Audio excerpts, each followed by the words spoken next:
Hello everyone and welcome to this Getsitecontrol tutorial. In this video, I'll give you an overview of all the targeting options available in the platform. As you can see, we have already opened a widget and we are on the targeting tab. So let's dive right in. The first section that you see is our page targeting. Here we decide on which pages of our website the pop-up is going to appear.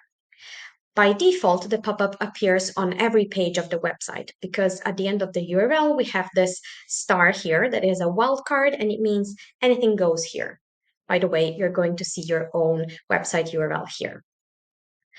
We can also display the widget on a specific page, for example, our pricing page, or on a group of pages by using the star again. Like this, we are displaying the widget on the blog section of our website because all of our blog articles start with this URL. We can also use the star to display the widget on pages that contain specific keywords in their URL. For example, pages containing lead magnets in their URL, like in this case. You can apply the same principles to exclude some pages or group of pages so that your widget won't appear on those. Next is our audience targeting. So who is going to see our widget? You can display your widget to visitors coming from specific locations, using specific devices or operating systems. You can display the widget to visitors coming from specific pages, specific sources, or visitors who have spent a specific amount of time on your website already, and so on. The developer section contains some advanced features, and I recommend checking out this section if you are a developer yourself or you have a developer on your team. For example, you can use custom API parameters to display your widgets or custom HTML conditions. If you're using UTM tags to track campaigns on your website, you can use those to target your visitors as well. Next is our start trigger. So when the pop-up will appear for our visitors. If it's set to automatically, it means that the widget will appear at once, provided that the conditions that you have up here are met. If you had some conditions here, the visitors would need to meet those to see the widget right away. You can also display the widget at exit intent. So when visitors are about to leave your website, when they scroll down the page, a certain percentage that you decide, when they are inactive, or you can add a time delay for your pop-up.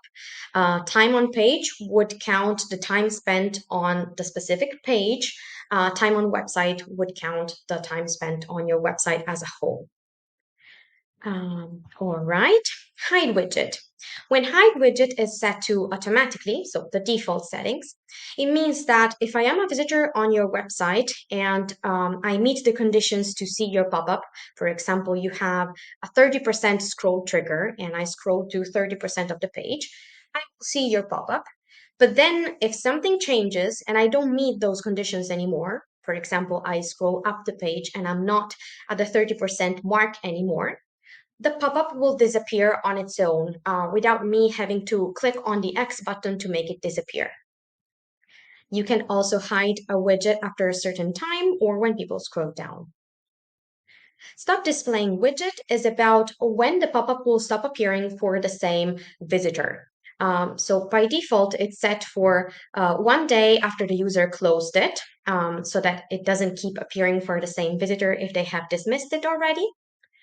You can also set it to stop appearing after your visitor has interacted with it. For example, after they have subscribed via an email opt-in form. After it hit, when the pop-up has been seen once or a certain number of times. And last but not least, the scheduling option. This feature is very useful if you want your pop-up to appear during a specific time and you cannot be bothered to go and activate your pop-up when needed and deactivate it later on manually. So you can schedule it to appear during a specific campaign, for example. You activate the widget, and then it will start appearing when it's supposed to. And that's it. That was all about our targeting settings. Now go set up your own targeting for your widgets.